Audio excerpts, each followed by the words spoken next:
Acha tuombe. Bwana wetu Yesu Kristo, tunakuinua na tunakutukuza, umejaa nguvu na mamlaka. Kwa neema yako Bwana Jehova Jireh, tumetambua ya kwamba kazi yako ndio inajifanya, sio sisi tunaifanya. Kwa njia yoyote ile Bwana Jehova Jireh, mapenzi yako inafanyika. Asante kwa sababu ya pendo lako, ya neno lolote tunalolihubiri mahali hapa Mfalme Jehova Jireh, kwa sababu tunalihubiri tukijua ya kwamba lina msaada mkubwa sana ndani ya mioyo ya watu hawa wanaosikiliza, wanaolipokea, na lina msaada mkubwa sana katika maisha yao wakiendelea.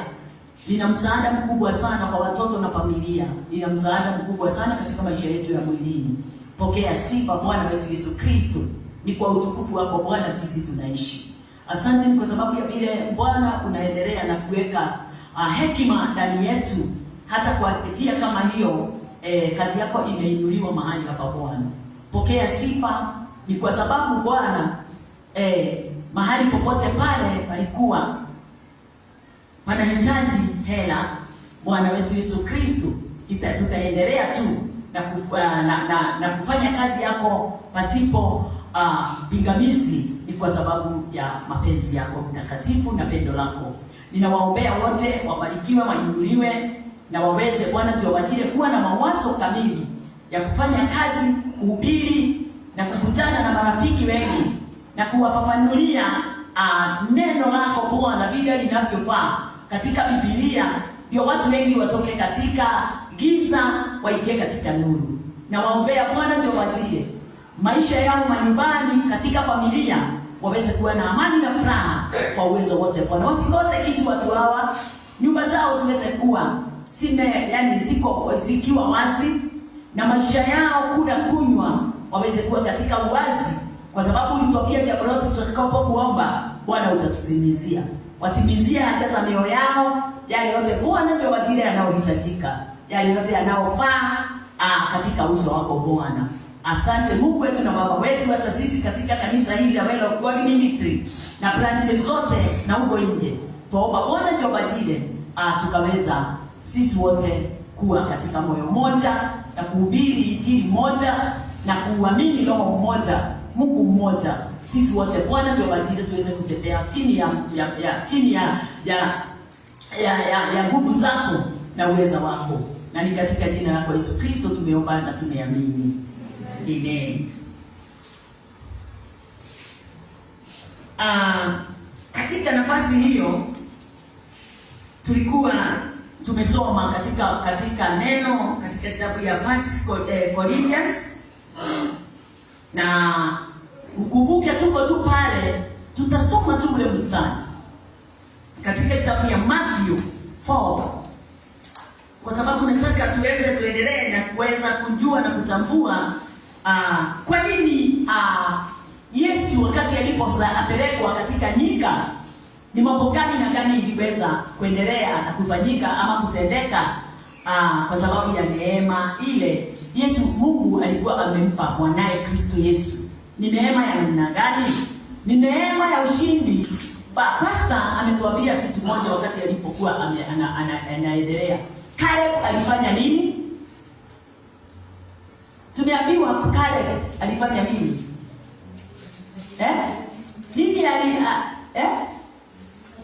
Nini alimaintain the word of God. Bwana asifiwe.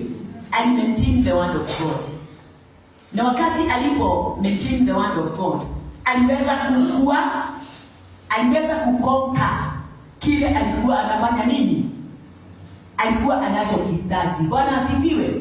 Yeye ndiye aliweza kukonka ile area alikuwa anataka kupewa, aliweza kuinyakua. Haleluya.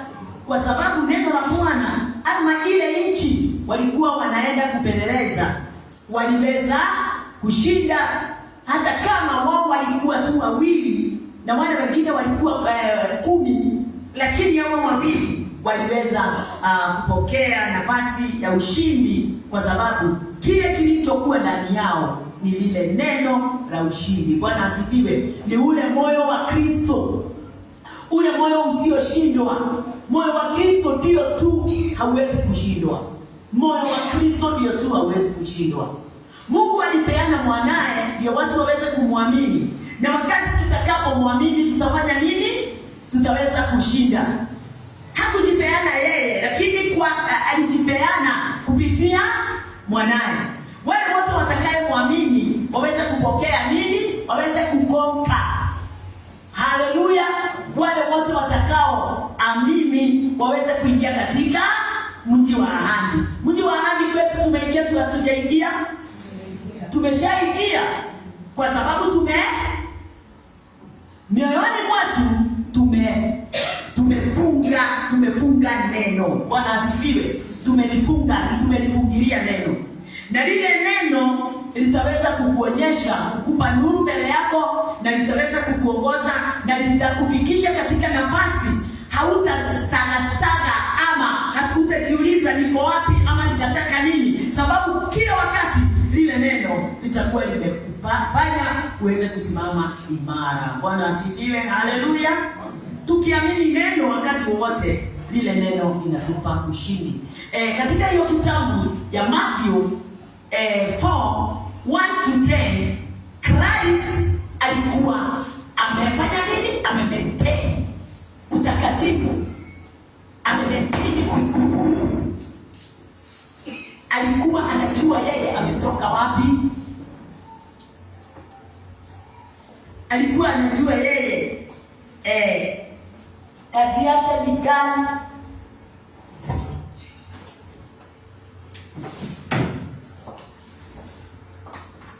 Alikuwa anajua mapenzi ya Mungu ni gani katika maisha yake. Tuko pamoja Na wewe unajua ama hujui? Wajua mapenzi ya Mungu ni gani? Katika maisha yako. Nikikumbuka tawani. Niwe wendo wa Ngai ndio mamutolele wako. Wendo wa Ngai tiwe kati ya. Tikwa hewa mehia tu. Umesamehewa dhambi, alafu kwa sababu umesamehewa, alafu watu wengi wamepotelea hapo. Sababu nimesamehewa dhambi, sasa alafu kwa sababu nimeponywa, alafu kwa sababu nimebarikiwa, alafu kuna mambo unahitaji kuya maintain katika maisha yako. Kuna mambo unafaa kuyashikilia na kuiangalia sana usiku na mchana, kila siku, ndio uweze kukaa katika kwa katika ile haki, katika ule utukufu, katika ile neema. Matthew 4:1-10, haraka please. Then was Jesus led up of the Spirit into the wilderness to be tempted of the devil. And when he had fasted 40 days and 40 nights, he was afterwards anhungered. And when the tempter came to him, he said, If thou be the Son of God, command these stones to be bread. But he answered and said, It is written, Man shall not live by bread alone, but from every word that proceedeth out of the mouth of God. Then the devil took him up into the holy city, and seated him on a pinnacle of the temple, and said unto him, If thou be the Son of God, cast thyself down, for it is written, He shall give his angels charge concerning thee, and in their hands they shall bear thee up, lest at any time thou shalt dash thy feet against a stone. Jesus said unto him, It is written, Thou shalt not tempt the Lord thy God. Again the devil taketh him up into an exceeding high mountain, and showeth him all the kingdom of God of the world, and the glory of him, and said unto him, All these things will I give unto thee, if thou wilt fall down and worship me.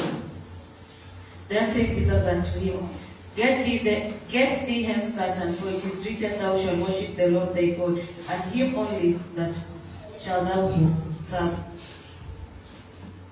Bwana asifiwe. Tukiendelea na neno, tulifika katika mstari. Nimesoma hiyo ndio uweze kujua. Tunaendelea tu na ile neno la ile topic ya kwamba kwa nini Satan alimwambia. Si ndio tulikuwa tunaendelea nao, sasa tujue kwa nini alimwambia.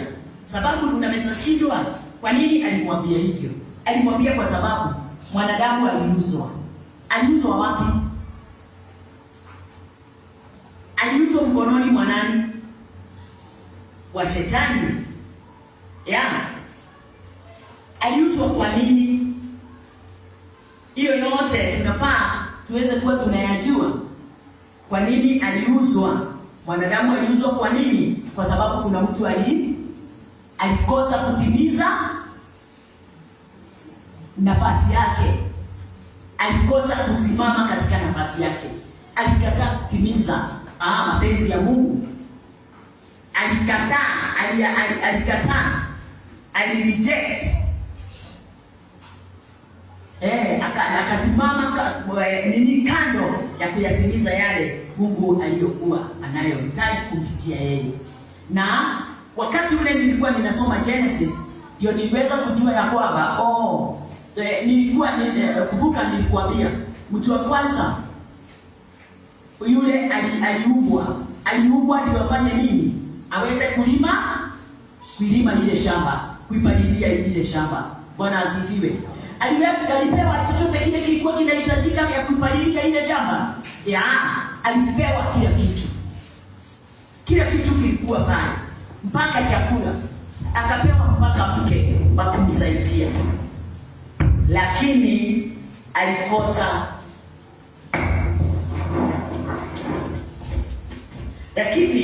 alikosa kujua maana. Alikosa kuangalia kile Mungu alikuwa amekiona katika maisha yake. Unafaa kuelewa ya kwamba kuna kile Mungu aliona ndio akulete. Hakuna mtu hapa alikuja kwa accidental. Kila mtu Mungu alikuwa na plan kwa ajili yako. Ulikuwa na plan, mpango mzuri sana.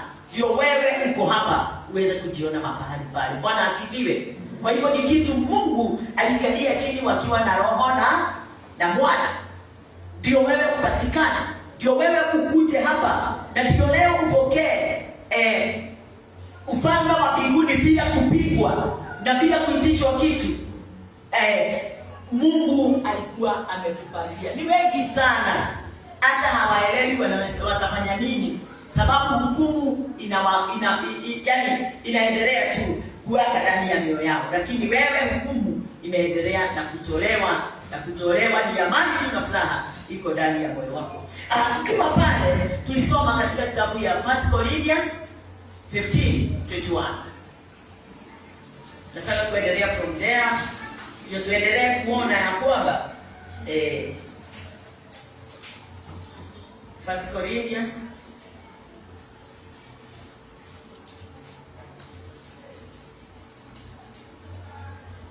15 mstari ni wa 21. Soma roho. For since by man came death, by man came also the resurrection of the dead.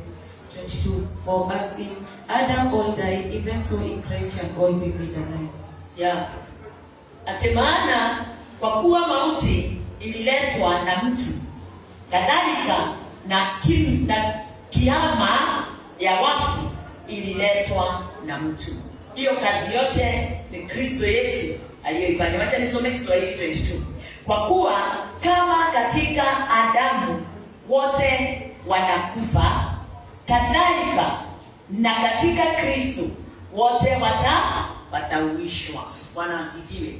Kuna kitu kimoja niliangalia nikaona tulikuwa tunaongea juu ya mtu anaitwa Cain Abel ndio afike katika nafasi ya kusema naweza shukuru. Sio kwa biana waliabiana, na sengine tusifikiri walipeleka ile shukrani siku moja. Hapana. Mtu alikuwa alipeleka wakati wake. Tuko pamoja?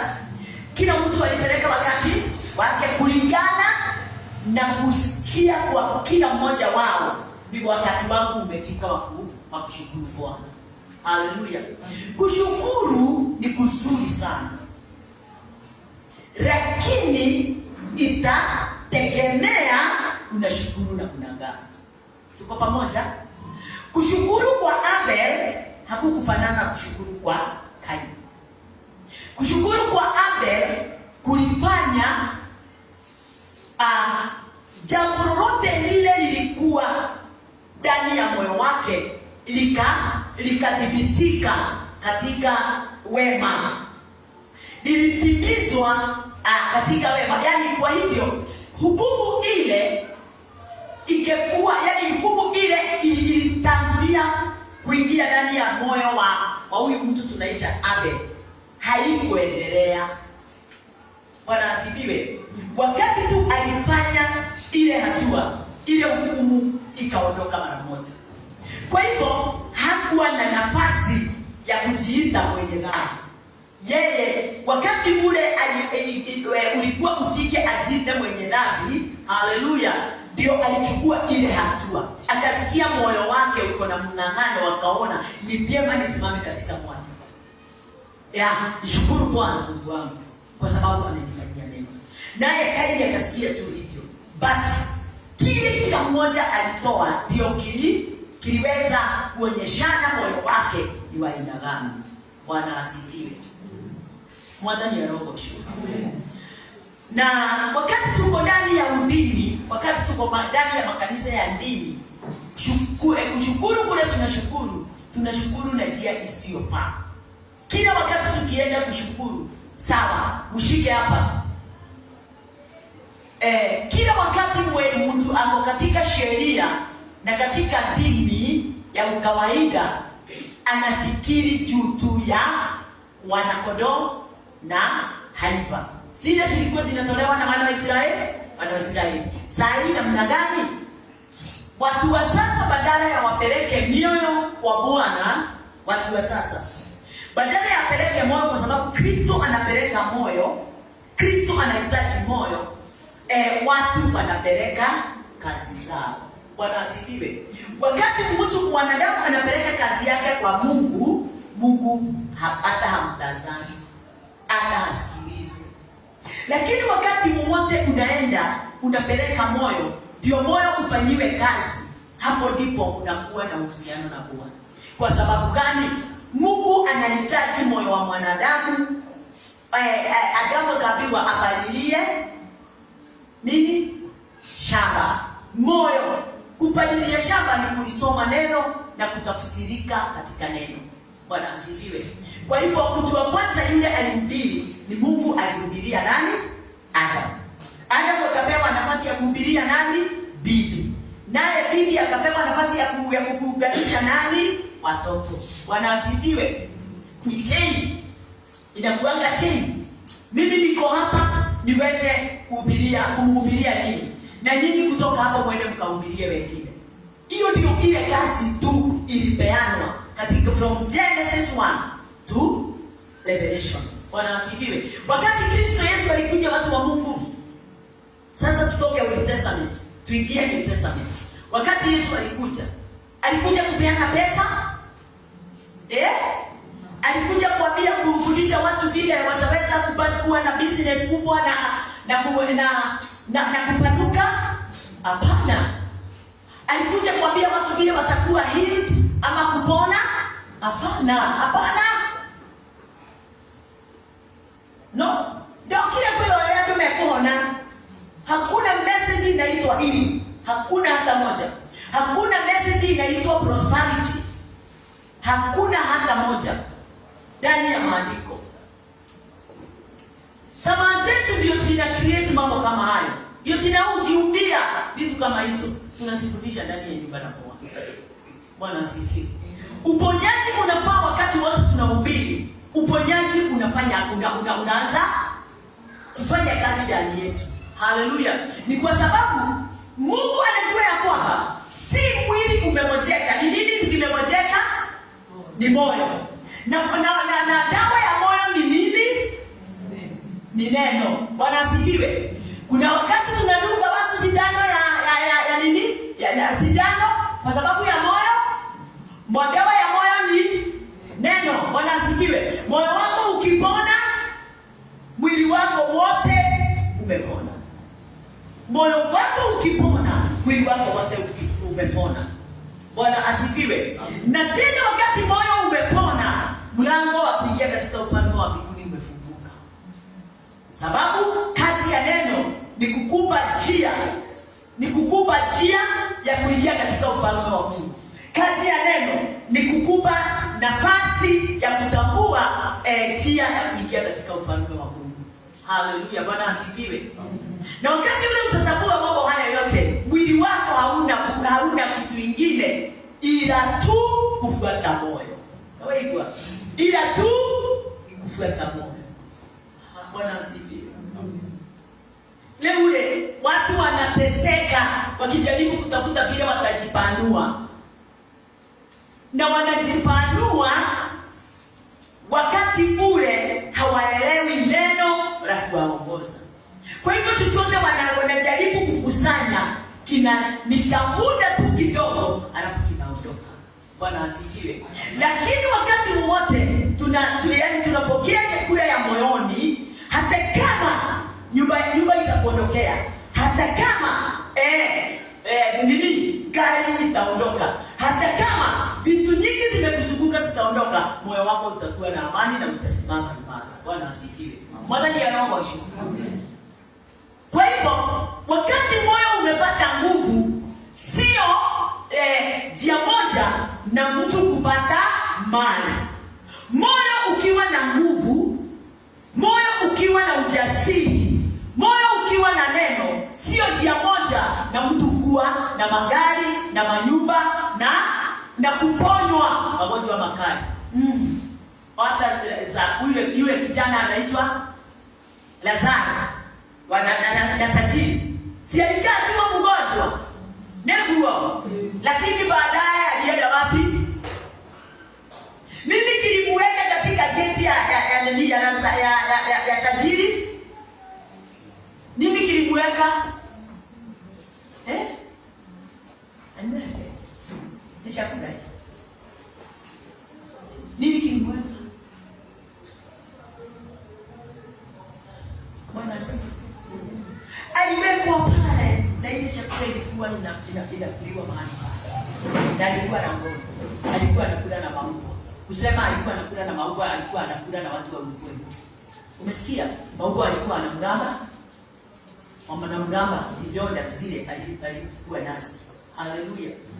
Na wakati ule walikuwa wanamramba. Hiyo tena ni topic. Tutakuja kuifungua. Hiyo ikiwa nini? Parable.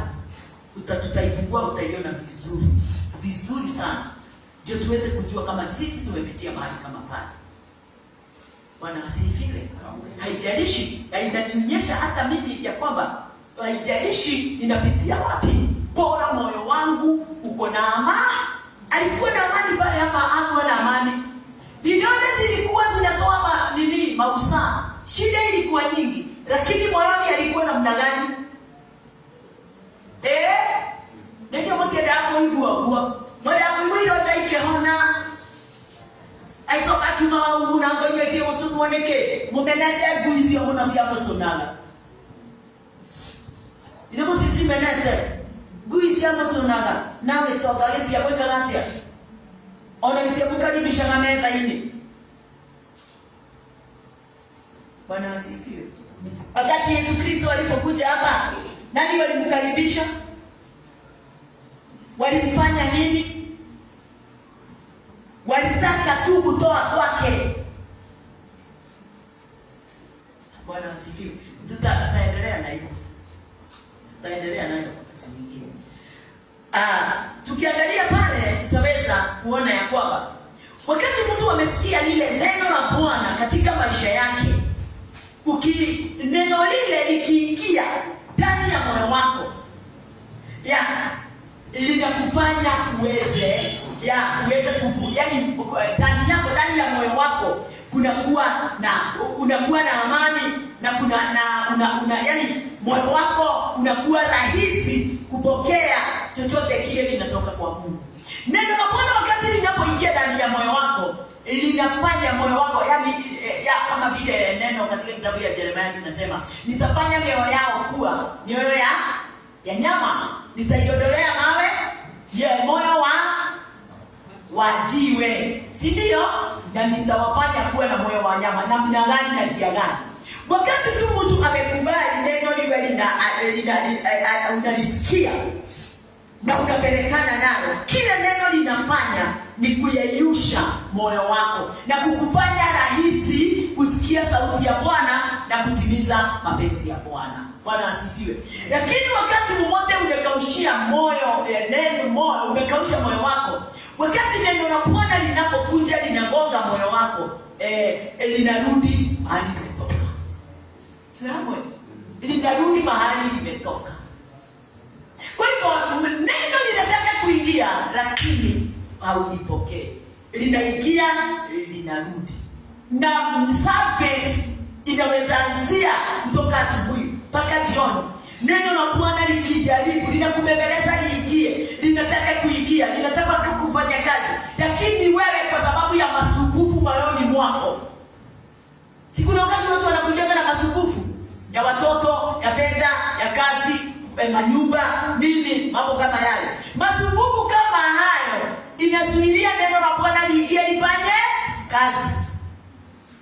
Ni lazima wakati mwote umekubali neno la Bwana liingie ndani yako, uweze kujua ya kwamba huo ndio mwanzo wako wa kuwa na moyo ulio na uwezo, unafanya moyo wako uweze kuwa na mizizi na unakuwa na msingi kamili wa kupokea kile kinapokuja. Lakini ukiwa moyo wako ni ule wa kugonga, na yani wewe uko kanisa, mimi niko kanisani, hata leo nimefika kanisani, lakini umetoka hapa bila, moyo wako unaenda tu ukiwa mkavu. Na hakuna wakati utajua ama uelewe wakati ule Mungu anapohitaji kutoka kwako na wakati ule hahitaji. Utafanya mambo wakati badala ya ufanye wakati ule unaofaa, unafanya wakati ule haufai, sababu wewe unaendana na taimu yako. Bwana asifiwe. Ukikosa kutambua taimu yako haina haja, ni wakati ule utafungua moyo wako uweze kufungulia neno la Bwana, kwa sababu hakuna kitu kingine. Ulipofungulia moyo wako neno la Bwana, ukilifungulia, wakati huo hata utaomba bila kukoma. Utaomba bila kukoma. Na bila kukoma si kusema utashinda kwa maombi, hapana. Utafanya kila kitu kawaida, lakini moyoni mwako kuna sauti ya Bwana iliyao Abba Father. Roho wa Bwana aliyao Abba Father usiku na mchana. Haleluya. Mwana ni roho sho. Ndio watu tuweze kujua ya kwamba neno la Bwana wakati unaona linahubiriwa mbele yako, unahubiriwa kama vile sasa tunalihubiri, unafaa moyo wako uweze kuwa wazi, sababu msaada wote unarudi katika pande yako. Tuko pamoja katika kitabu ya Roman 8.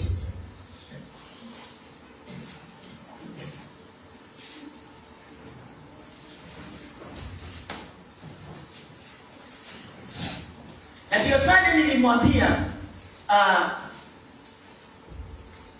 kuhubiriwa sio kuhubiriwa juu ya hellfire, kwa sababu watu wanapendaga kitu kama hizo. Kuhubiriwa sio kuhubiriwa juu ya 666. Hizo zote ni za kukupoteza. Roman 8 mstari wa 15. Roman 8:15. For ye have not received the spirit of bondage again to fear, but ye have received the spirit of adoption, whereby we cry, Abba, Father. Yes. Nitakwambia hivi, wakati wowote utakosa, yani mtu yote yule haamini neno la Bwana, ama wakati wote unakosa kuamini neno la Bwana, uweze kujua hautaweza kuconfess.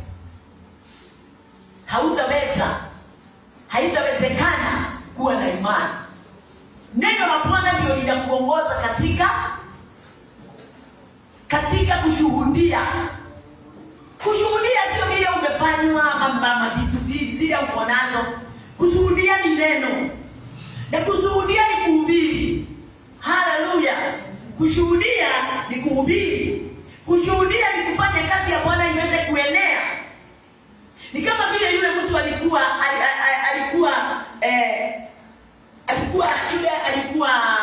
hana macho wakati alipoponywa. ama yule mwingine alikuwa katika ile, alikuwa anabebwa na ile kifare. Wakati ule aliponywa, Yesu alimwambia, chukua godoro yako na uende. Hiyo godoro ni kusemaje? Umekuwa na ushuhuda. Ushuhuda ni nini? Ushuhuda ni kuhubiri. Bwana asifiwe. Kwa hivyo wakati aliambiwa chukua godoro yako uende, ni kwenda kuhubiri. Kwambia watu, yes, hii godoro, hii kitanda ilikuwa imenibeba miaka yote. Bwana asifiwe. Dhambi ilikuwa imenibeba. Sheria ilikuwa imenibeba. Lakini sasa hivi nimeweka sheria chini. Sasa hivi dhambi haiko ndani yangu. Bwana asifiwe. Nini ninafanya? Ninainua godoro uweze kuiona nyinyi. Unaona godoro yangu. Ile nilikuwa nimelalia. Bwana asifiwe. Ilikuwa inanibeba wakati wowote. Sasa hivi ni mimi ninaibeba. Ndio ilikuwa inanibeba. Nilikuwa ninabebwa na sheria. Nilikuwa nimebebwa na dhambi. Nilikuwa nimebebwa na mambo fulani. Lakini sasa ninaionyeshana. Haleluya. Bwana asifiwe. Sasa ninaonyeshana Kristo. Naonyesha vile na ninafundisha vile nilitolewa katika hali ile ya kubebwa na hali, kubebwa na mashida, kubebwa na mateso, kubebwa na hukumu. Sasa namwambia hukumu iliondoka ndani yangu. Si nimebeba godoro, ile ilikuwa inanibeba. Kuna mtu hapa alikuja akiwa amebebwa kwa ndio kile mkuwe mwandani ya robosho kwenda ndio kile mali yakuwe ni pesa. Haleluya. Sasa hiyo ninatoa nikikwambia hiyo godoro ya umaskini, hiyo godoro ya kuona kama hauwezi, hiyo godoro ya kuuliza sasa shule inafunguliwa pesa itatoka wapi? Sema mimi ni tajiri. Bwana asifiwe. Wewe ni tajiri. Mtoto wako hawezi kaa kwa nyumba. Mwana wako ndaki kwa nyumba. Mtoto ni yule wako mwana kiria no, mwana ni robosho. Usio akweli ni wao madini wa ruo, ni wao madini wa muligo, wa meligo, ni wao madini wa mehia, ni wao madini wa ndo Maria moja ratikanitie. Bwana asifiwe. Amekufungua. Huyo mtu ndiye anaweza kupokea wokovu. Yule mtu amesikiliza neno, akaliamini neno. Bwana asifiwe. Na sasa ni katika nafasi ya kuconfess kwa mdomo wake ya kwamba nimefunguliwa. Haleluya. Huyo tu ndiye anaweza okoka. Huyo mtu amefungua moyo wake umepokea, na sasa ana confess. Bwana asifiwe. Kwa mdomo wake, huyo tu mtu ndiye anaweza okoka. Kwa nini Adam hakusimama kwenye mwanya? Kwa sababu ya kuconfess kwa mdomo wake. Alikimya tu. Hakushuhudia. Bwana asifiwe. Alikimya. Hakupalilia shamba. Ili aliambiwa angalia hii shamba, lima hii shamba. Hakulima. Alitazama tu shamba na akakaa tu akiitazamia. Lakini hakuilima kulingana na vile Mungu alikuwa anataka aweze kuilima. Hebu nikuulize, wewe unalima shamba ama umekaa tu? Mambo haya mnaona hizi parables, tunaonyeshwa vile Mungu, upendo wa Mungu na moyo wa Mungu vile ulivyokuwa. Na hivyo ndivyo upendo wa Mungu ulivyo hata sasa. Bwana asifiwe. Tusimame katika mwanya wa kufanya kama vile alivyofanya. Ate mpaka wakati ule utaamini. Mpaka moyoni mwako usikie Roho anayelia ama fanya. Bwana asifiwe.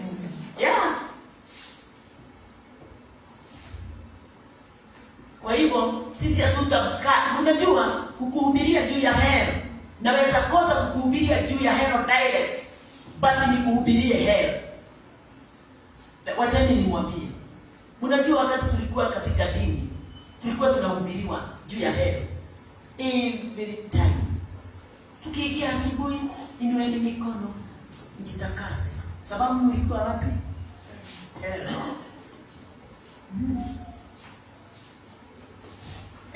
Tunakwambia sema Shetani hautanikopesa tena. Na sasa tena tunarudia tu hiyo. Sunday tunarudia tu hii. Ati shetani umeshinda. Shetani hauna nguvu, lakini hauna siri ya ufalme. Utasema hiyo na ni madanganyo. Utatoka hapo ukiwa umedanganyika moyo na akili ati ameondoka. Ameondoka kwa wiki ngapi? Sio nilioje. Wakati umemwambia shetani umeshindwa kwa wiki ngapi? Kwa siku 6.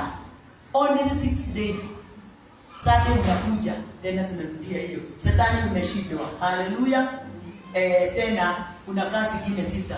Shetani umeshindwa kwa sababu hakuna wakati unakuaga nini? Perfect.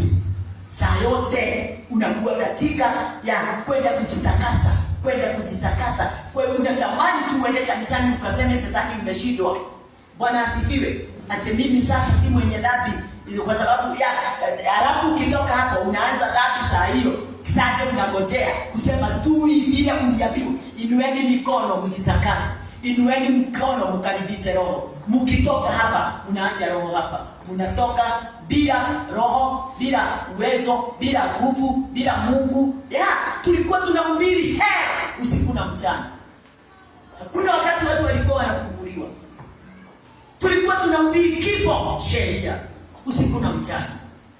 Na hiyo ndio hata sasa hivi mkiulizwa mnaweza taka nimuitie wahubiri wale wanahubiri mambo ya prosperity.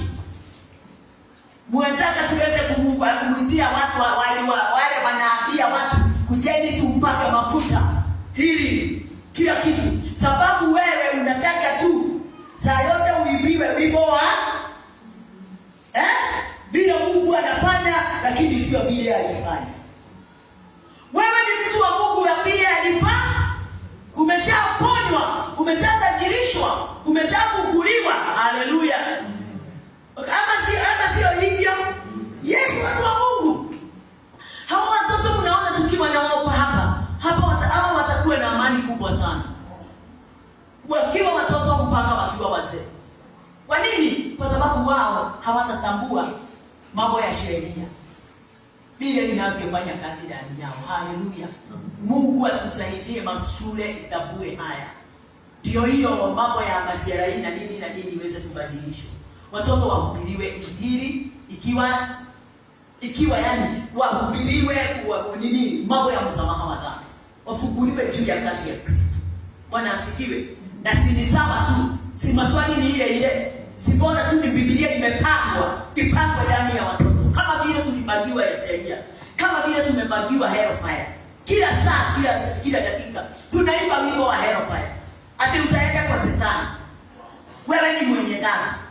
Bwana asifiwe. Hawa watoto wetu si wenye dhambi. Na wasikubali kuwa wanasema wao ni wenye dhambi, walifunguliwa. Walifunguliwa. Bwana asifiwe. Watakaa kama huyo Abel, sio kama Kaini. Tulisema ya kwamba dhambi ya Adam haikuwa automatic, sio kitu atende. Kilishika watu wote, kilishika sana. Maana ya roho sio. Ni wengine na wengine hawakushika. Hawakupokea hiyo nafasi. Biblia inatolea nani ushuhuda? Timotheo kutoka utotoni. Timotheo kutoka utotoni. Timotheo hakuna mahali ya kukutana na dhambi. Hakuna mahali ya kujitia kwenye dhambi. Timotheo kutoka utotoni alijua maandiko matakatifu. Maandiko matakatifu. Hivyo ndivyo natamani watoto hawa wetu waweze kuwa, wasipitie mahali tumepitia. Sasa kugeuzwa akili unastuka. Lakini hao watakuwa katika hilo, hata watakuwa wakiona wengine wanastuka, wanauliza ni nini? Hatuna dhambi. Hiyo sio kitu gumu, sio kitu nini? Hata kitu ya kuwashangaza.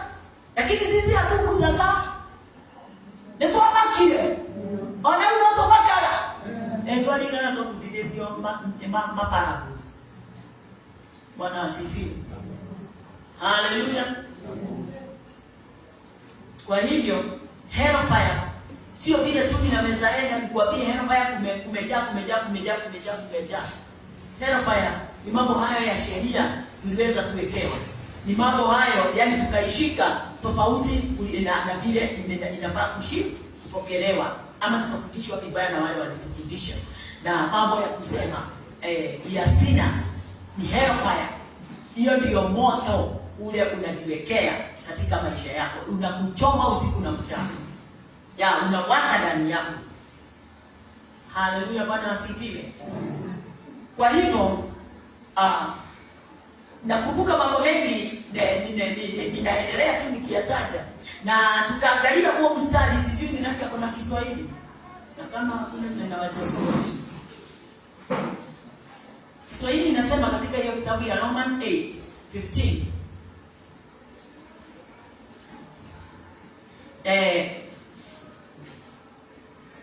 Kiswahili, kwa kuwa hamkupokea tena roho wa utumwa iletayo hofu, bali mlipokea roho ya kufanywa wana, ambayo kwa hiyo twalia Aba, yaani Father. Kitu ya kwanza kile kinafukuzwa ndani yetu ni uoga. Bwana asifiwe. Unaondolewa mara moja katika uoga wakati roho wa Bwana, neno la Bwana limeingia ndani yako. Haleluya. Na kwa sababu ni gani? Ukisoma pale juu katika Kiingereza hiyo mstari inasema, for you have not received the spirit of bondage again to fear, but you have received the spirit of adoption, whereby we cry Abba, Father. Bwana asifiwe. Kwa hivyo ndani ya uoga haiwezi zaa wana. Uoga hauwezi zaa wana, haiwezi zaa sons, ama haiwezi toa kitu tunaita sons. Umepokea ile spirit ndio uweze kutoka ndani ya bondage ile ilikufunga ukakosa kuwa mwana. Haleluya, ukawa mtumwa. Bwana asifiwe. Wakati kazi ya Shetani, ama wakati tulipokea dhambi, tuliingia katika bondage, tuliacha kuwazwa kuitwa wana, ambaye Adam alikuwa mwana kwa Mungu. Lakini wakati alipokea roho wa utumwa kutoka kwa Shetani, aliacha kuwa mwana akawa mtumwa. Kutoka mahali pale Adam alipokea hiyo roho wakiwa na bibi yake, hakuna wakati tena walipata ujasiri.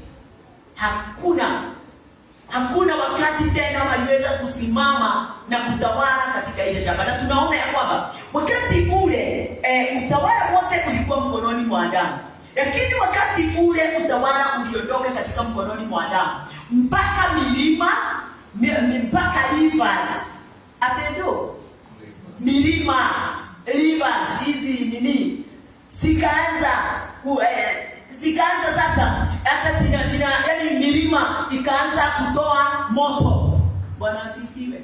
Nekegetomi ate mwakiulia kile magi kikege rutano uragia. Bwana asifiwe. Haleluya.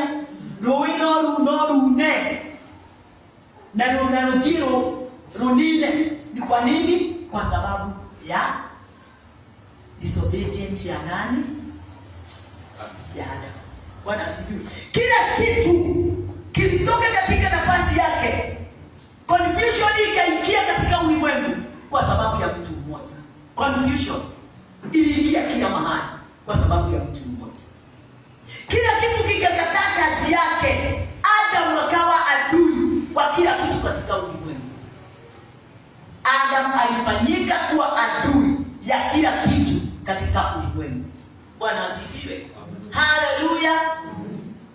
Kwa hivyo wakati unaona tunakataa neno la Bwana, kila kitu kinakuwa adui. Tunaogopa kila kitu, tunatorokea kila kitu, na kila kitu kinaanza kukuinda. Haleluya. Unawindwa na everything. Mpaka mwili wako unakuinda. Mnyama anakuinda. Hiyo milima, mountains, zinaanza kutoa ile lava. Na inakimbisha watu mahali walipo. Bwana asifiwe. Haleluya. Yeah. Kila kitu kinaleta madhara. Wanyama katika maji wanaanza kukula watu. Haika upanga ukiwa unaushika unakukata, si rafiki tena. Kwa sababu hayo yote ilisababishwa na nani? Magonjwa yenye haikuwa ikaanza kudhuru watu.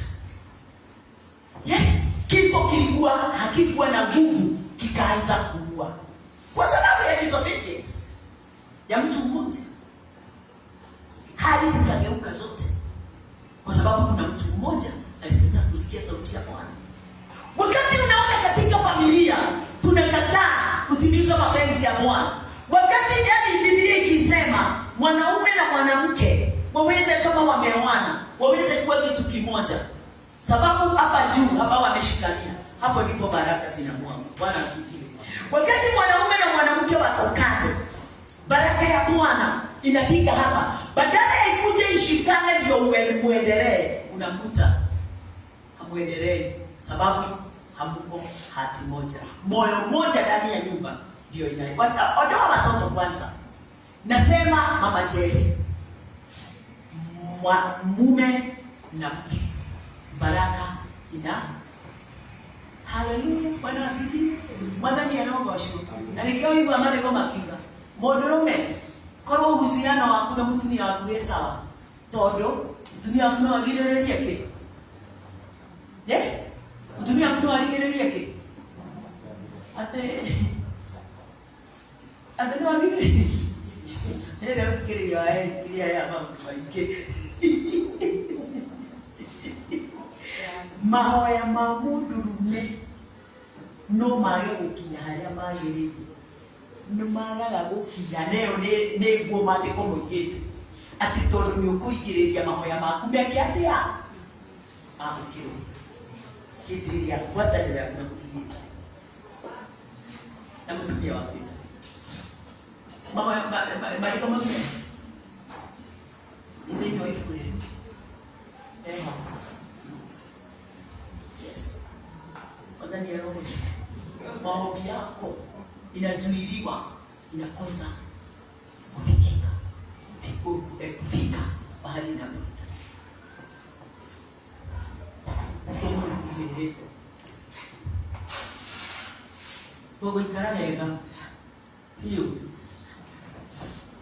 ukole ule no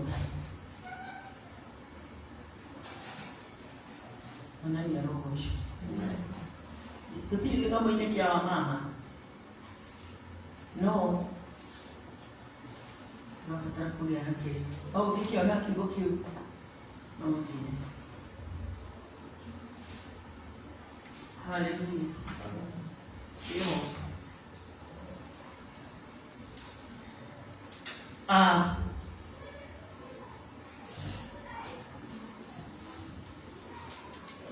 Tuko ndani ya nyumba la Bwana ndio tuweze kutiana uoga. Tuko ndani ya nyumba la Bwana tutiane ujasiri, na ule ujasiri sio wa vile tutapanuka kifedha, sio wa vile tutakuwa na mali nyingi, sio wa vile haya yote hata kama tutakuja, kwanza tutiane nguvu na neno. Bwana asifiwe. Kwa pamoja. Nani umepata? First Peter 3:7. Soma Kiingereza na usome First Peter 3:7. Likewise, you husbands, dwell with them according to knowledge, giving honor unto the wife as unto the weaker vessel, and as being heirs together of the grace of life, that your prayers be not hindered. Yeah. Kiswahili nani yako amefungua? Mwalimu ana Kiswahili hapo. Sawa. Hivyo ninyi waume kaeni na wake zenu kwa akili. Nanyi wapeni heshima mkitambua ya kuwa wao ni wenzi walio dhaifu, na kama warithi pamoja nanyi wa kipawa cha neema cha uzima, ili kusiwepo na chochote cha kuzuia maombi yenu. Unasikia inasema maombi na mkae na wake kwa akili. Ndio maana kwa hiyo kama nasi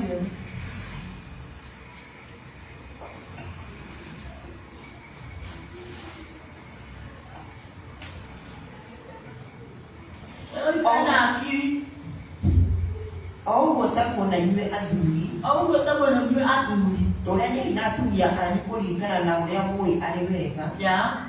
Na mũtĩage mũndũ wa nja, tondũ wa ũrĩa atarĩ na hinya mwĩrĩ ta inyuĩ. Ningĩ tondũ mũrĩ agai hamwe na atumia anyu a kũgaĩrwo wega ũrĩa wa muoyo, mwĩkage ũguo nĩguo mahoya manyu matikagirĩrĩrio. Koguo nĩ magiragĩrĩria. Yes. Na hĩndĩ ĩyo maragirĩrĩria rĩ, nĩtumahoya Ngai ihe mbeca cia kũgũra ngari mageka atĩa? Ndũngĩona. Handũ hothe ũgaciũria na rũthitho-inĩ. Ũkĩenda gwĩka ũũ, ũgakora gũtirĩ ũndũ ũrakinyanĩra. Nĩguo? Tondũ gũtirĩ rũmwe. Hĩndĩ ĩrĩa ũrona mũthuri akĩoya ikinya, eika, ndangĩra mũtumia. Ageka kaũndũ eika, tondũ wĩcimba. Rĩrĩa ũreka, nĩngamũbundithia ũhoro wake. Jesũ no, twĩtamwĩta mũrũthi wake. Jesũ mũrũthi wa Juda. Ĩtiguo? Tũkona.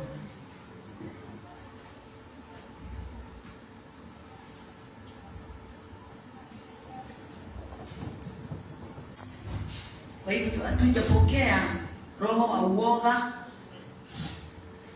tena katika maisha yetu. Ninapewa ujasiri, mwanangu anapewa ujasiri. Tukikutanisha hiyo maujasiri mawili, yanajenga kitu. Bwana asifiwe. Yanaelimisha kitu, yanafungua kitu.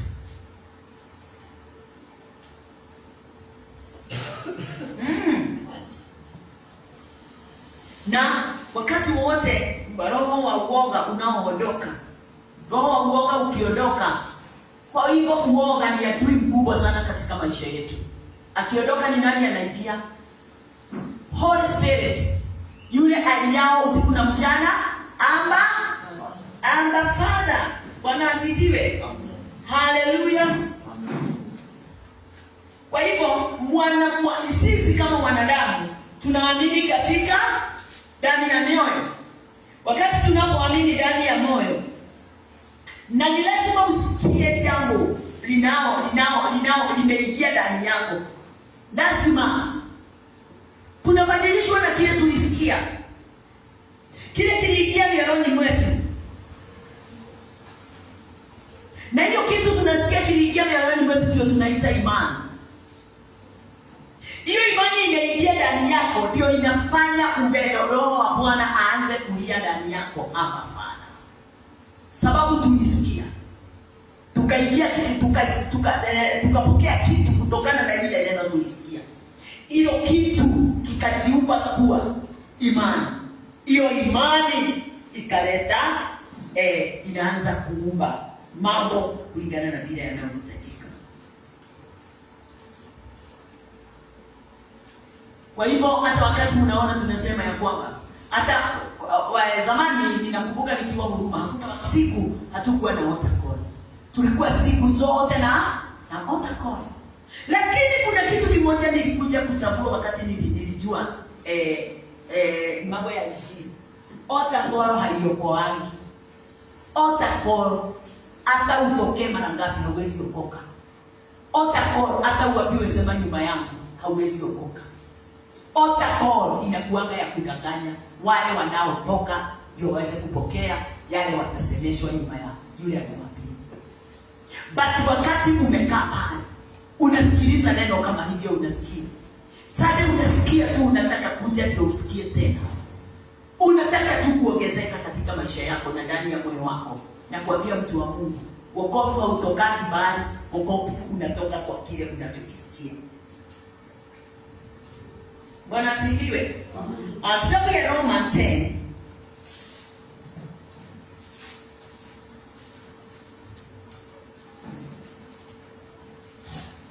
Kwa sababu kulingana na hiyo nini kilikuokoa? Nini kinaweza kukuokoa? Ndio maana 10:14. Nini kitakuokoa? Ndio nilitokea hapa niweze kutokea kwa altar call. Nimetokea katika hiyo altar call. Kwa sababu nimesikia nini? Soma. Romans 10:14. How then shall they call on him whom they have not believed? And how shall they believe in him whom they have not heard? And how shall they hear without a preacher? Bwana asifiwe. Na kwa hiyo 14 inataka kutuonyesha hakuna mtu anaokoka kama hajasikia. Na hata wakati tunasema kujeni hapa muweze kuombewa, kujeni hapa mpakwe mafuta, kujeni hapa ndio muweze jambo lolote tu lile, nataka kukwambia hizo zote tulikuwa tunaambia watu wafanye mpaka watoe mbegu na ama wajitolee mambo makubwa na nini. Hakuna kitu kiliokoa na hakuna kitu kitaokoa hata miaka itakuja. Jambo moja tu ndio linaokoa. Bwana asifiwe. Kusikia. Kwa sababu wewe unakuja hapa ndio uweze kuombewa, ama unakuja hapa ndio uweze vile tu unataka. Nini umesikia ndio ukuje kwa altar call? Ni nini kimesababisha uweze kukuja kwa altar call? Kama hujasikia kitu moja, kufa, kuzikwa, kufufuka kwa Yesu Kristo, ujue hakuna kitu kingine kinaweza kukuokoa. Wokovu ni kazi ile Kristo Yesu alitufanyia. Bwana asifiwe. Sio bidii yako, sio bidii ndani yako. Bwana asifiwe.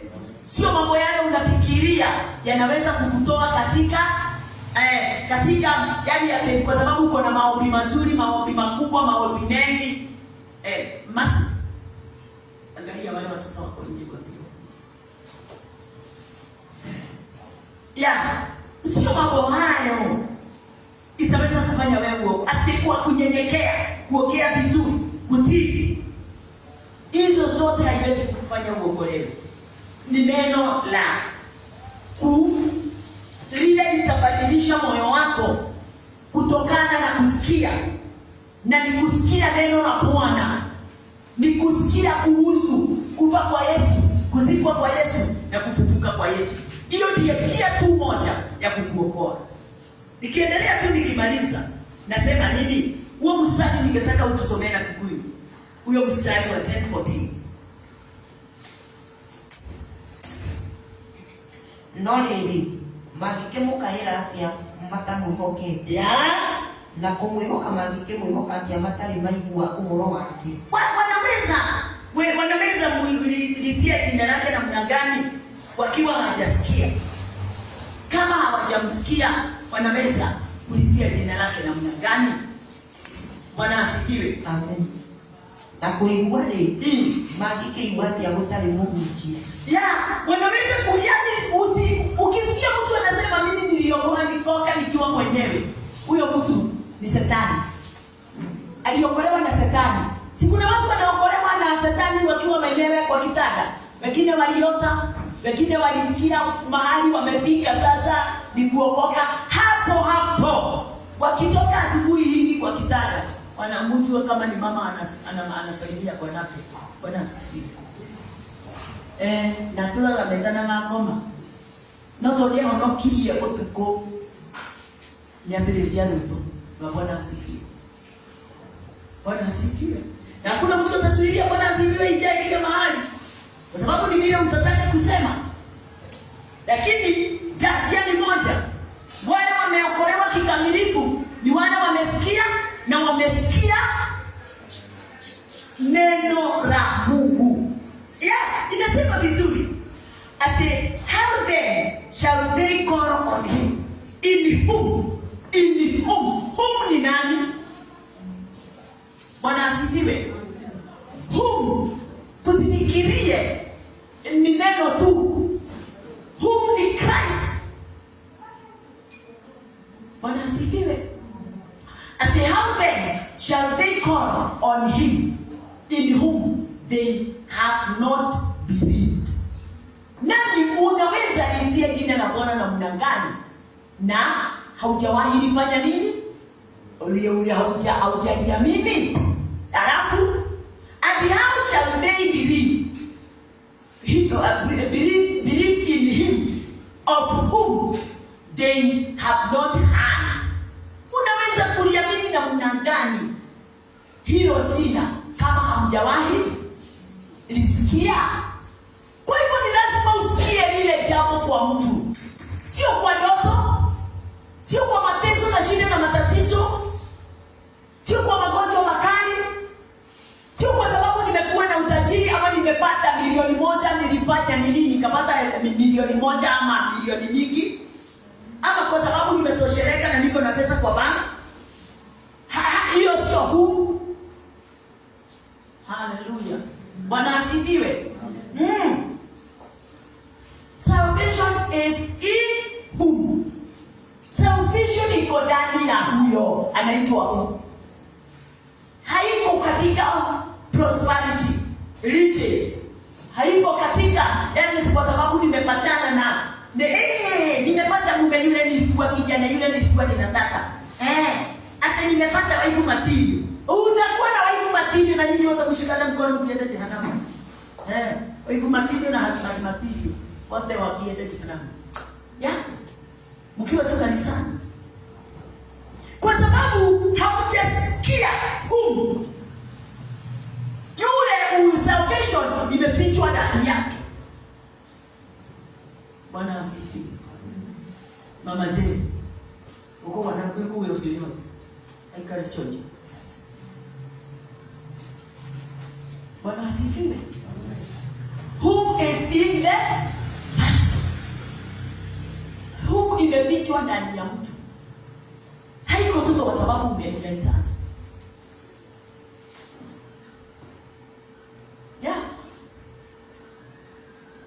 Kwa hivyo, a man to be saved, he must hear on that. Lazima asikie kumhusu huyo. Lazima. Na kama hujamsikia huyo, hata kama wewe unaongea lugha 10,000 kwa dakika 10, unaomba maombi bila kukoma siku 5, unakuja kanisani wewe uko na utajiri mkubwa na mnagani. Hallelujah. Answer me in who? Nani wewe? Tunaambiwa tena. Sio katika kiti. Sio katika mali. Sio kwa sababu ya watoto na masomo. Hapana. Sio kwa sababu uliponywa kansa. Sio kwa sababu uliaukwa na mguu ukaombewa muujiza, ishara ikaonekana. Muujiza ukaingia, ishara ikaonekana ya kumea mguu. Hiyo yote ilifanyika lakini hawakuokolewa. Bwana asifiwe. Hallelujah. Sio maishara na miujiza, maajabu inafanya uweze kuitwa wokovu. Hakuna wokovu ndani ya uponyaji kama haujasikia ile huu. Hallelujah. Bwana asifiwe. Salvation is not in the church. Salvation haikuangi ndani ya kanisa.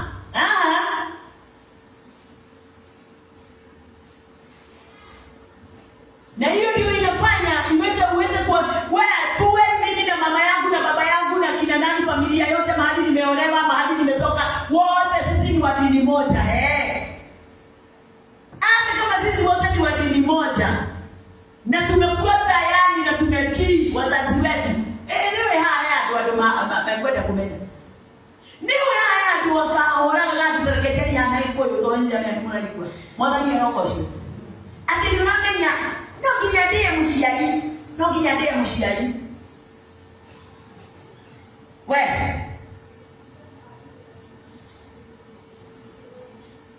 Atiri ukuduri unwasiali mwana musiali.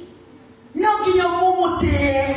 Yetile kwa matigate, ni mateo, no da kwela kwe ote iwa olimo. No igwa. Kwe ote yako olimo. Ona ukikuru na kikanijo mwana musiali. Na musiali doe in home. Na wame waikuwa horobo shio. Na wanita. Wagereire kwehera. Wapoke ete kumoka na madari wapoke. Ete kukwela ndago tigila kerubi. Neto watu wakoda makanida. Kama. Kerubi ketige kojita. oiguite ucio ungikorwo uiguite ucio akikorwo wetikia ucio wachana na mzazi afanye vile anataka. Kama tumafuatete tukaigana na kuoya tunenepokaga kuoya kuma na teide kinya na igoro. Haleluya. Tena ngoma tukapiga irumi wachache lakini apiga wote kirumi na nega mvudidi from Sunday na kimoni haleluya ile kuna nikuwa tuone kijitaga nani yaita kenita. Haleluya. Mwana ndiye roshwa nasema nita kunyonyo walimo tondo na kitia kinyerine siana maite siana ingiria Kanani ne moigwa siana ingiria Kanani na kweli tokiruge okinyera rosiara rwa mbere rwa kere rwa gatatu ginya rwa kana itigwo no nikigatumire siana icio sirike Kanani maithe mao magikwira etikwana ni akere kerumi ne Musa baugaga ora wa kerumi no Ngai tiyo wigite nitukona kana nikuo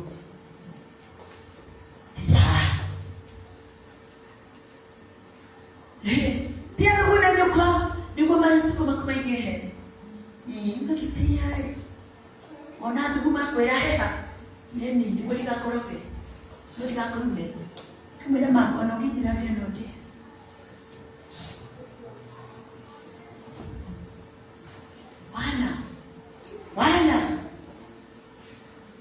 Wana. Haleluya. Nyote ya mosiari. Note kuhirie. Uikire tinyo motha bakiri no futara ukoro da makatuma. Ile to ndeke. Ati atonyeke.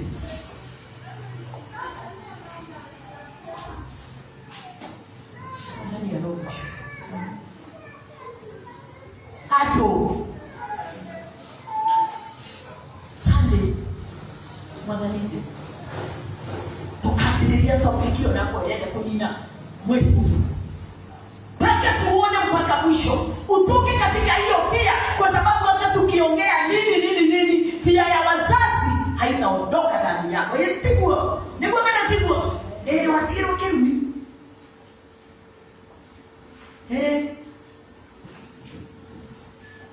na wakuna msiana na mtamani kwa Maria kutume kubwa ya mwana ni kwa mwana ikarale hau atamania gati akakanyare na hiyo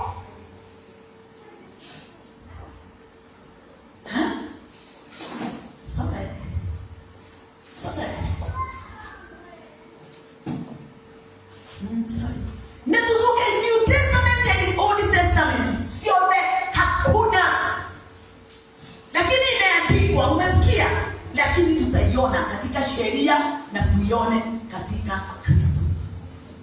Na katika sheria hiyo tuone kama iliondolewa, katika sheria hiyo Old Testament tuone kama imefikishwa mwisho na Mungu akasema na sio mimi nilisema. Kwa hiyo mtoto akikula nini? Akikula dimu ataulizwa, atasikia uchungu wake mwenyewe. Baba akikula dimu hiyo kitu kikali atasikia uchungu wake mwenyewe. Hakuna mtoto atasikia uchungu wa mzazi, na hakuna mzazi atasikia uchungu wa mtoto. Haleluya, tutaziona zote. Yeah. Na tuone mpaka wapi watoto, mpaka age gani, na tujue ya kwamba tunafika katika nafasi wakati tunaweza pokea dhambi ama tujiita wenye dhambi wakati gani.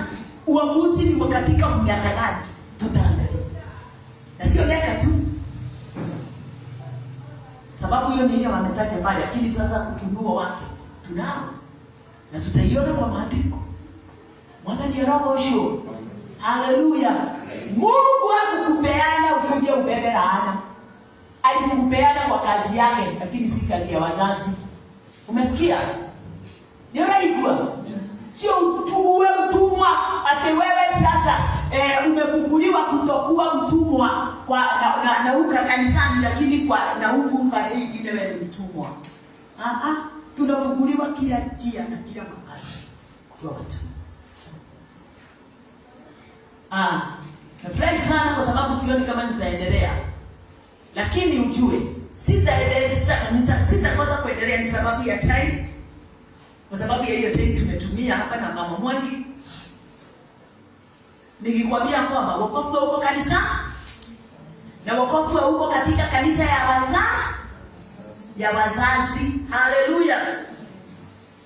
Katika kanisa mamani niko ikaiko nitolekeru na niketa na usione kwa dafu bideti ya hiyo ndio nilifundishwa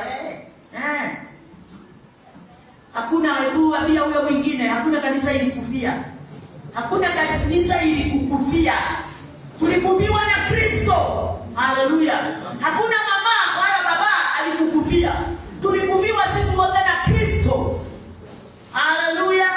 Ni Kristo alikufa. Hebu uangalie sana. Hiyo kanisa unaoenda iko na huu. Iko na yule unafaa kusikia juu yake.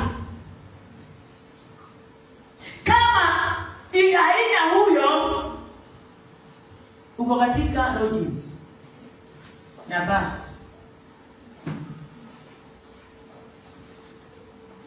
uko katika soko ya Marikiti.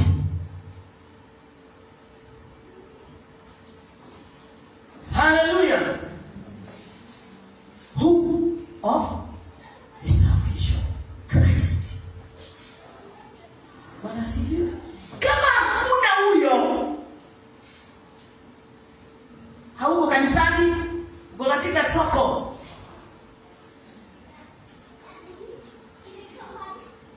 Na kama kuna uwezekano, toka hiyo kanisa. Wewe na mtu aliyekuwa katika nyumba mko sawa sawa. Wewe na mtu aliye katika familia yake mko sawa sawa. Wewe na mtu aliye katika hayaji ama ni mwevi mko sawa sawa. Hata kama umepeleka mali yako yote huko. Hata kama wewe ndio uko nyuma ya mtumishi. Wewe na mtumishi wako mko katika nafasi ya destruction. Hallelujah.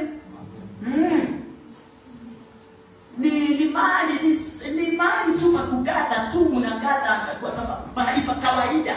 Sio gata ni mahali pa kawaida. Hakuna kitu. Na bila watu wanafurahia. Kanida itona kautedio. Nikakaliwa mkana. 30 minutes, 40 minutes imekwisha. Watu wanaenda nyumbani.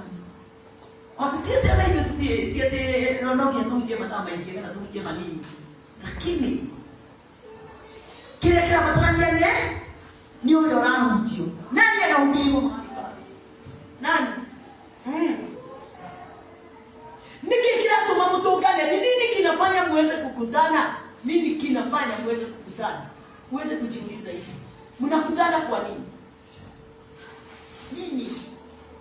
Ni kwa sababu ya yeye ama ni kwa sababu ya mambo yale mengine yote ya ulimwengu? Bwana asifiwe. Ni nini kinafanya hayo? Tutaendelea nayo tuweze kujua hiyo gathering. Kwa nini watu tunangana? Kwa nini tuko hapa? Kama si kwa sababu ya kufa, kuzikwa na kufufuka kwa Kristo, kama hiyo sio message. Message ni gani? Death, burial and resurrection.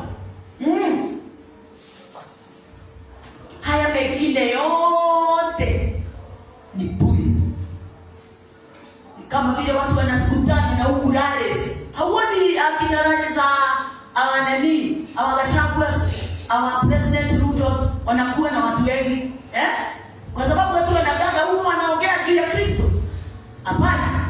Hiyo ni gathering ya mambo hayo. Lakini kuna ingine, na kunayo ina watu wanakutana kwa sababu ya chama. Kunayo watu wanakutana kwa sababu sababu wanataka kutengeneza mambo ya mazishi ya harusi. Kunayo sasa ile muhimu sana, watu wanakutana ni kwa ajili ya Kristo mwenyewe. Wewe unakutana gani na unapenda gani? Hata saa hii tumekutana kwa sababu ya gani?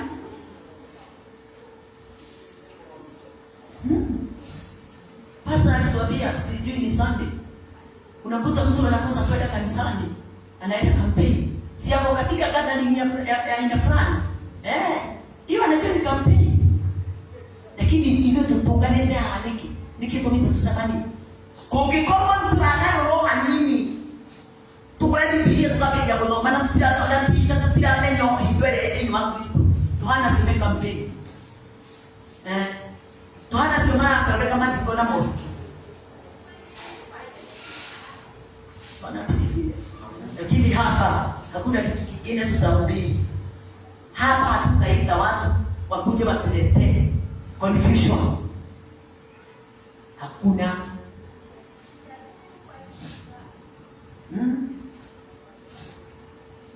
Tutahubiri mpaka ulimwengu kikuishi.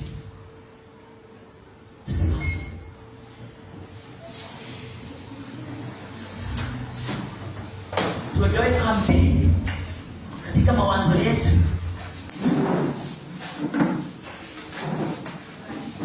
Sio watu kwa sababu watu wanaangaza ndani ya makanisa ati wokovu unapatikana. Hapana. Sio watu wanaangaza wokovu unapatikana, watu wanaokolewa. Hapana. Watu wanaenda wanashikamana na wanakuwa wengi, lakini wokovu hakuna. Na hiyo ndio tumeishia katika maisha yetu. Kila wakati tulikuwa tunaamka tu na masoko, lakini tunasema tumehubiri, tunasema tumenena juu ya roho, tunasema tumenini, tumebarikiwa. Na sasa hiyo umebarikiwa na nini? Injili ya kampeni. Bwana asifiwe. Haya. Kwa neema ya Bwana sisi tumeokolewa na tumeshinda. Bwana asifiwe. Tumeshinda pamoja na watoto wetu ama hatujashinda? Bwana asifiwe. Hii gathering yetu inahusu nini?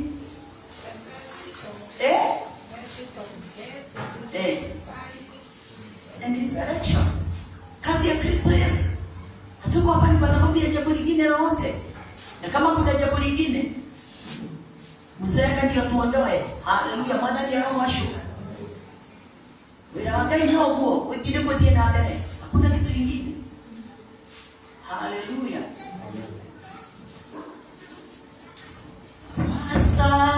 Wastahili Bwana.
Unastahili kuabudiwa na hata kuinuliwa.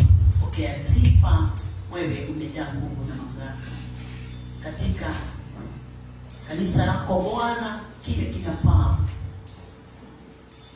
tusikie na tuweze kukinena ni kuhusu kufa kwako, kuzikwa kwako na kufufuka kwako. Hiyo ndio Bwana ilitangulia kutoka Genesis 1 to Revelation. Chochote kile tunachokiona ndani ya maandiko, neno lako Bwana ndio batile katika maandiko, unatokea ni pumzi yako. Na pumzi yako haikukuja ni kwa ajili ya kitu kingine chochote, ila tu ni kwa kufa kwa Yesu Kristo. Ule uliyempeana ndio aje ulimwenguni aweze kuwaokoa watu, kuwafungua katika dhambi zao, uovu wao. Mauti ile ilikuwa imewekwa kwao, na ndiye ndani ya mioyo yao kuwe na roho yule atakuwa akilia usiku na mchana, Abba Father. Pokea sifa mtakatifu. Ni kwa sababu ya ushindi Yesu alisindana, ni kwa sababu ya neema Yesu ametupa, ni kwa sababu ya msamaha wa dhambi tumeupokea, ni kwa sababu ya amani na utukufu Bwana wetu Yesu Kristo ametupa katika maisha yetu. Wewe ni mfalme, na katika nguvu zote na uwezo wote umetusimamisha katika utukufu wako. Ndio kila mmoja wetu Bwana aibe wimbo mpya kwa uwezo Bwana katika haki yako Jehova. Ni kwa sababu umefungua tumbo zetu, umefanya siwe na chemichemi na samaji zile Bwana zinatupa ufunguo katika wingi wa wema wako Bwana. Pokea sifa Bwana wetu Yesu Kristo. Ni kwa neema sisi tumesimama, ni kwa neema sisi tumepokea, ni kwa neema sisi tunaitwa watoto wako, ni kwa neema sisi tunaimba wimbo wa utukufu, ni kwa neema sisi tukisema ya kwamba tumefanywa kuwa viumbe vipya, ni kwa neema sisi tumezaliwa sio kwa damu ya kondoo wala ya haifa, ile tumezaliwa katika damu yako Kristo Yesu. Asante ni kwa sababu ya utajiri wa rohoni na Bwana kufunguliwa macho yetu ya kiroho, tukaona vyema mfalme. Utukufu wako Bwana tuwatie umekuwa nguvu zetu na uweza wetu mfalme. Asante ni kwa sababu mawazo yetu mfalme haiwazi kama vile tulivyokuwa mbeleni, mioyo yetu sio kama vile tulivyokuwa mbeleni. Siku ya leo Bwana tumesimama katika wingi wa neema na katika wingi wa ushindi wako. Watu hao wamebarikiwa, wameinuliwa na uweza wako Bwana mabegani mwao, kulingana na vile Bwana Yesu Kristo ulivyo tuita na kutufanyia. Asante Mungu wetu na mfalme wetu kwa utukufu wako na kwa neema yako, na ni katika jina lako Yesu Kristo tunaomba sisi wote na tunaamini. Tukienda kujitolea Bwana sadaka zetu, asante kwa sababu umetubariki, na ndio Bwana tunashukuru katika kutoka mifukoni mwetu mfalme, kwa sababu umetupa kile tulichokuwa tunachokihitaji na ukatupa kwa pendo. Asante Mungu wewe